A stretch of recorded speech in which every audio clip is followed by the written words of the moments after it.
राधे राधे।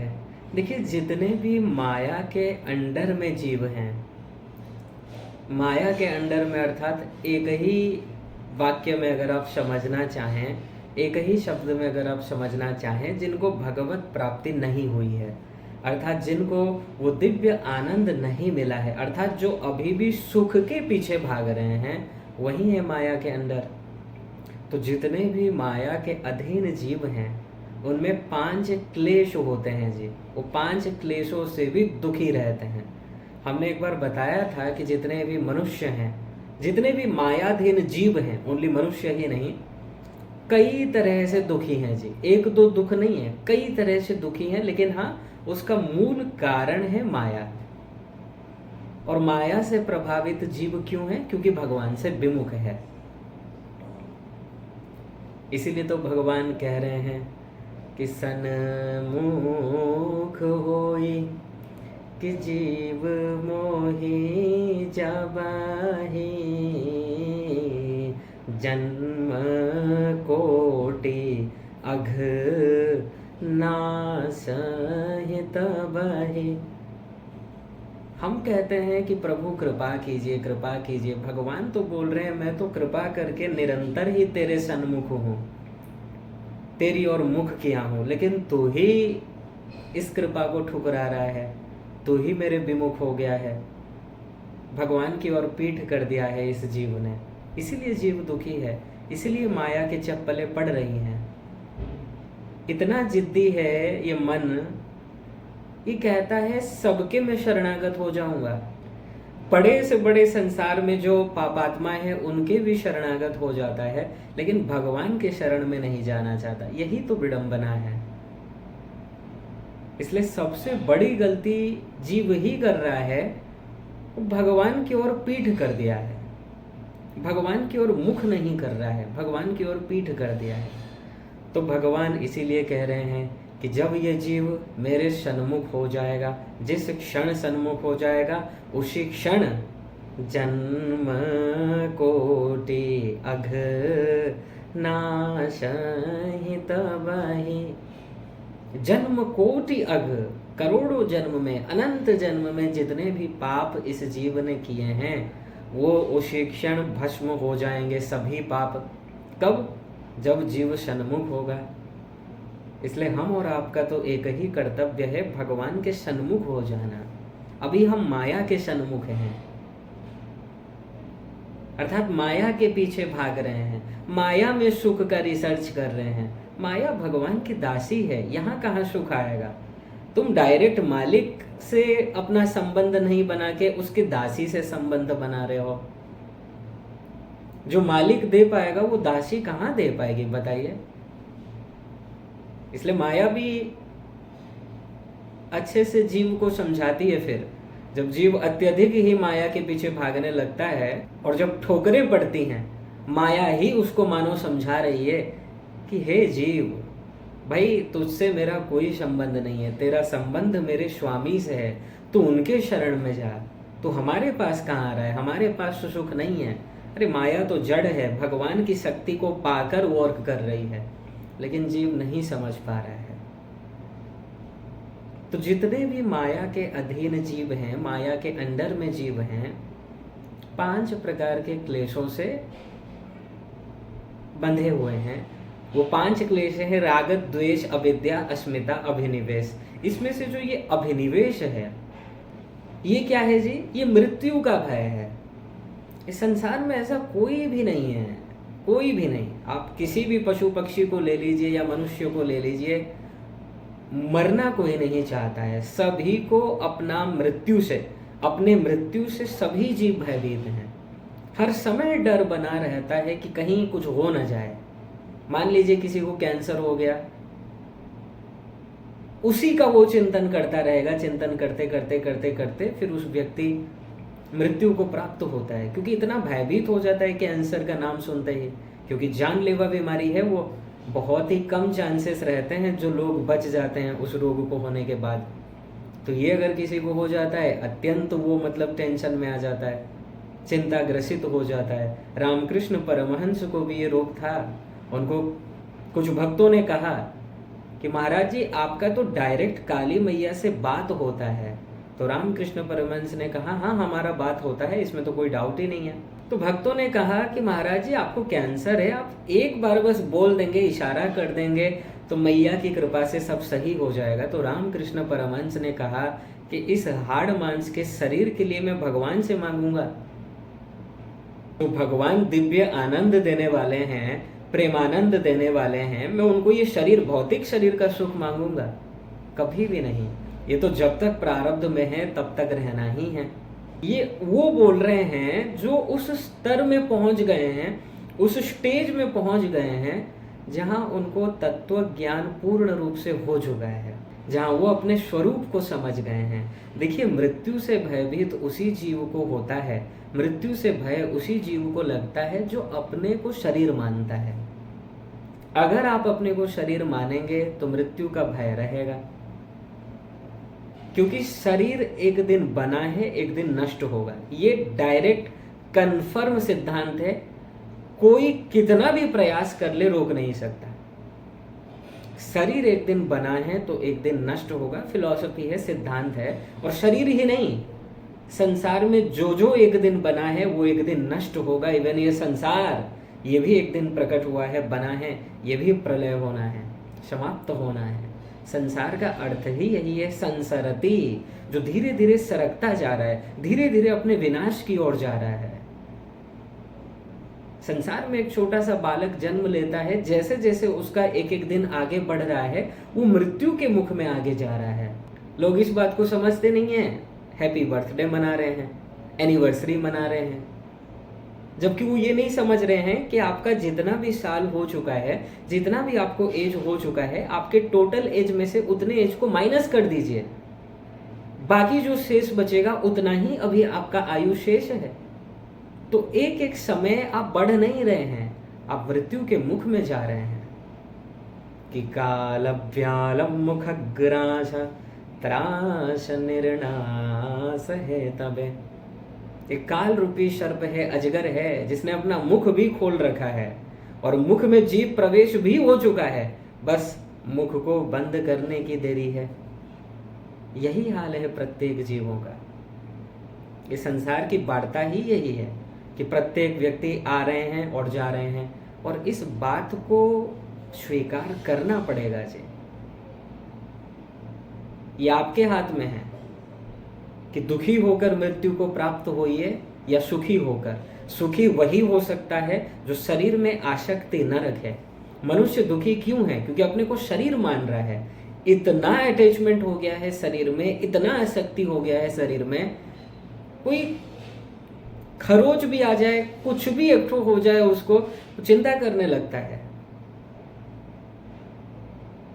इतना आसक्ति हो गया है मनुष्यों को, मनुष्य ही नहीं सभी जीवों को अपने शरीर पर, कि कुछ भी हो जाए, कितना भयानक से भयानक कष्ट भी हो जाए, लेकिन शरीर छोड़ना नहीं चाहता वो जीव। इसीलिए तो भागवत में कहा गया कि जंतुर्वैभव एतस्मिन् याम याम योनिम अनुव्रजेत तस्याम तस्याम सलभते निर्वृत्तिम न विरज्यते। श्रीमद् भागवत महापुराण के 3 स्कंद के 30वें अध्याय का 4था श्लोक। कि जीवात्मा जिस जिस शरीर में जाता है उस शरीर को अपना मान लेता है, इतना अटैचमेंट कर लेता है, इतना आसक्ति हो गया है, अब वो कैसे छोड़ेगा बताइए। इसलिए वो मृत्यु से भयभीत रहता है। देखिए, मृत्यु तो होना ही है, शरीर बना है तो नष्ट होगा, इसको स्वीकार कर लो। अगर आप अपने को शरीर मान रहे हो तो भी इस बात को स्वीकार कर लो, जाना पड़ेगा इस संसार से। और अगर मृत्यु के भय से मुक्त होना चाहते हो, उस तत्व ज्ञान को प्राप्त करो। तुम शरीर नहीं हो, मृत्यु तुम्हारा नहीं हो सकता, क्योंकि ईश्वर अंश जीव अविनाशी चेतन अमल सहज सुख राशि। आप भगवान के अंश हैं, आप सच्चिदानंद के अंश हैं, जिसका कभी आदि ही नहीं है तो अंत कैसे होगा। आप उनके अंश हैं, आप वो हैं जिनका कभी प्रारंभ ही नहीं हुआ है। अंत उसी का होता है जो प्रारंभ होता है, जो एक दिन बनता है। आप नहीं बने हैं, आप अपने स्वरूप को समझिए, तभी इस मृत्यु का भय जाएगा। अन्यथा अगर शरीर मानोगे अपने आप को, जितना अटैचमेंट इस शरीर के प्रति होगा उतना ही आपको दुख होगा। और ये केवल शरीर में ही नहीं है, संसार में देखिए जिन जिन चीज़ों में व्यक्ति को अटैचमेंट होता है, अगर वो छिन जाए उसको उसी लिमिट में दुख होता है जिस लिमिट में उसका अटैचमेंट हो, स्वार्थ हो। जिनको शराब में मान लीजिए बहुत नशा होता है, बहुत नशा, काफ़ी टाइम से शराब पान कर रहे हैं, मदिरा पी रहे हैं, एक दिन अगर ना मिले छटपटा जाते हैं, पागल हो जाते हैं, क्रोधित हो जाते हैं। क्यों? पहले तो नहीं थे, अब ऐसा क्यों हो गया? क्योंकि पीते पीते पीते पीते उसको इतना अटैचमेंट हो गया है कि रहा नहीं जा रहा है। तो जो शरीर बचपन से आपको मिला है, 60 70 80 साल हो गए हैं, इतना अटैचमेंट हुआ होगा, आप मानिए। अब ऐसे में वो व्यक्ति कैसे वो शरीर को छोड़े? कैसे हो सकता है कि उसको मृत्यु का भय ना लगे? जानता है मृत्यु होगा, शरीर छोड़ना पड़ेगा, लेकिन इतना अटैचमेंट है उसको उस शरीर के प्रति, मृत्यु का नाम सुनते ही भयभीत हो जाता है। कोई बड़ा बीमारी भी हो जाता है तो भयभीत हो जाता है। ये अज्ञानता ही है। इसीलिए अगर मृत्यु के भय से मुक्त होना चाहते हो, तत्व ज्ञान प्राप्त करो। आप हो कौन? पहला ही प्रश्न। इस प्रश्न का अगर समाधान हो जाएगा ना, काफ़ी चीज़ें क्लियर हो जाएंगी, आप बहुत आगे बढ़ जाएंगे अपने कल्याण के मार्ग में। मनुष्य यहीं पर अटका है, यहीं पर जीव अटका है। वो अपने आप को जान ही नहीं पा रहा है वो कौन है। वो समझ रहा है मैं शरीर हूँ, और अगर आप अपने को शरीर समझोगे तो मृत्यु का भय रहेगा ही रहेगा, क्योंकि शरीर का विनाश होगा। और क्योंकि आपको शरीर से इतना अटैचमेंट है, इसलिए आप शरीर छोड़ना ही नहीं चाहते हैं। भले ही कितना भी मतलब भयानक स्थिति हो जाए, एकदम जरा अवस्था आ जाए, बुढ़ापा आ जाए, तब भी व्यक्ति शरीर खुशी खुशी नहीं छोड़ना चाहता। ये अलग बात है, फैमिली में कोई टेंशन है, कोई स्ट्रेस है, कि कोई मतलब गंभीर ही हेल्थ इश्यूज है, तो वो उस स्थिति के अनुसार, उस परिस्थिति के अनुसार कह देता है कि प्रभु इतने कष्ट देने से तो अच्छा है कि प्रभु अगर ले ही जाएं संसार से। वो व्यक्ति क्यों कह रहा है? क्योंकि कष्ट मिल रहा है उसको। मनुष्य जो भी करता है अपने सुख के लिए करता है, प्राणी मात्र जो भी करते हैं अपने सुख के लिए करते हैं। तो जब उसको ये लगने लगता है कि नहीं, इस जीवन में सुख मिल ही नहीं रहा है, अभी एकदम एक के बाद एक दुख आ रहा है, बहुत ही दुखी है वो जीव, तब फिर वो बाध्य होकर उस परिस्थिति के अनुसार ये कह देता है कि भगवान अगर उठा दे इस संसार से तो बढ़िया है। लेकिन खुशी खुशी नहीं कह रहा है। उस समय ही मान लीजिए उसको जो भी प्रॉब्लम है वो सही कर दीजिए।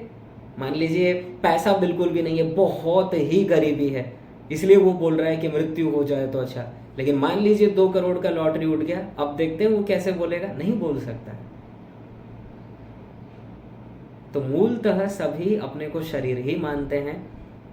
कुछ परिस्थिति ऐसी होती हैं तब वो बोल देते हैं कि भगवान अगर उठा लें इस संसार से तो बढ़िया है, लेकिन मन से भीतर से कोई नहीं चाहता है, वास्तव में तो कोई नहीं चाहता है।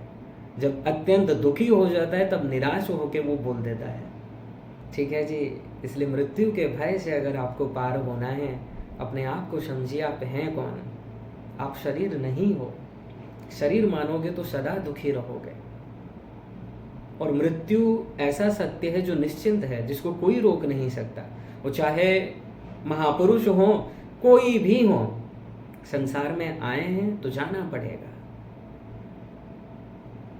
जैसे मान लीजिए किसी का वस्त्र है, नया वस्त्र आज ही किसी ने खरीदा, कुछ समय बाद वो फट जाएगा, कुछ समय बाद वो पहनने लायक नहीं रहेगा, और तब वो जीव दुखी होगा कि नहीं, मैं जिस दिन लाया था मुझे तो बहुत अच्छा लग रहा था, मुझे वैसा ही चाहिए, ये फट क्यों गया।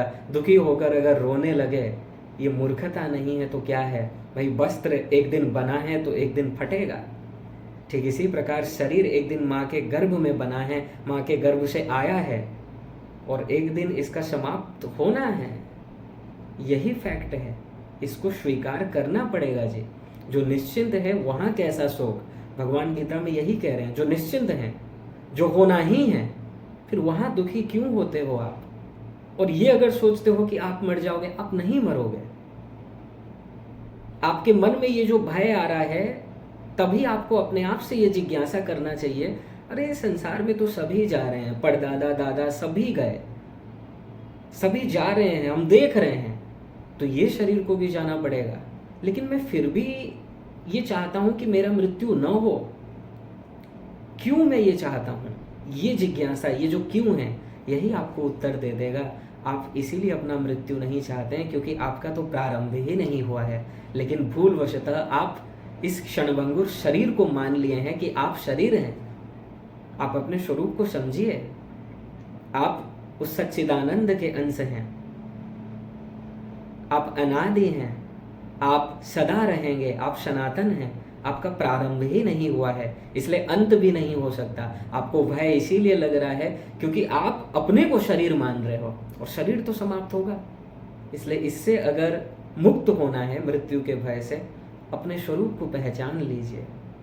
और आपका स्वरूप जो हमने कहा कि ममैवांसो जीवलोके जीवभूत सनातना, ये प्रत्येक जीव भगवान का अंश है। आप अविनाशी हैं, इसको समझ लीजिए, इसको मान लीजिए, ये ज्ञान दृढ़ कर लीजिए, रियलाइज कीजिए आप हैं कौन। अपने आप आपको रिजल्ट मिल जाएगा, अपने आप आपको उत्तर मिल जाएगा, और इस शरीर से अटैचमेंट भी कम हो जाएगा। अटैचमेंट कम होगा तो फिर आपको भय नहीं लगेगा, क्योंकि आप तो अपने स्वरूप को ही समझ चुके हैं। आप वो हैं जिसे अग्नि जला नहीं सकती, जिसे वायु सुखा नहीं सकता, जिसे जल गीला नहीं कर सकता, और जिसे कोई अस्त्र काट नहीं सकते। नैनम छिन्दन्ति शस्त्राणि नैनम दहति पावक न चैनम क्लेदयन्त्यापो न शोषयति मारुत अच्छेदोयमदायोयम मक्लेद्यो सोस्य एव च नित्यः सर्वगतस्ताणुर अचलोयम सनातन। आप सनातन हैं, ठीक है? इसको समझ जाइए और सदा के लिए मृत्यु के इस भय से मुक्त हो जाइए और आनंद पूर्वक विचरण कीजिए। आप वो हैं जिसे कोई आंख उठाकर भी नहीं देख सकता। आप परमात्मा के अंश हैं। जैसे एक शेर होता है ना, जो सर्कस में, आजकल तो नहीं आते हैं, सरकार ने अलाउ नहीं किया है, पहले शेर आते थे। उनको क्या होता था ना, मनुष्य अपने कंट्रोल में कर लेता था। लेकिन अगर मान लीजिए उसको वहीं पर अपने स्वरूप का ज्ञान आ जाए, वो है कौन? वो शेर है, जंगल का जो राजा है, जिससे सभी भयभीत रहते हैं। और अगर उसको ये ज्ञान वापस आ जाए, किसी का सामर्थ्य नहीं है वहां पर उसके सामने टिक सकेगा। ठीक इसी प्रकार आप उस परमात्मा के अंश हैं। मृत्यु आपकी ओर आंख उठाकर नहीं देख सकती। ये तो जीव अपने आप ही बंधन में है, अपने आप को ही वो बांध लेता है इस संसार में, एक दूसरे को संबंधी मान के और अपने को शरीर मान के। इसीलिए इस अज्ञानता से ऊपर उठो, इस मोह से ऊपर उठो, उस दिव्य ज्ञान की ओर चलो, उस दिव्य ज्ञान को प्राप्त करो जिसे प्राप्त करने के लिए ही मनुष्य शरीर मिला है, और जिसको प्राप्त कर लेने के बाद भिद्यते हृदय ग्रंथिश्छिद्यन्ते सर्व संशया क्षीयन्ते चास्य कर्माणि तस्मिन् दृष्टे परावरे। उस ज्ञान को प्राप्त कर लेने के बाद समस्त प्रकार के शोक भय सदा को आपसे चले जाएंगे। आप भय मुक्त हो जाएंगे, आप शोक रहित हो जाएंगे, आनंद में विचरण करेंगे। राधे राधे।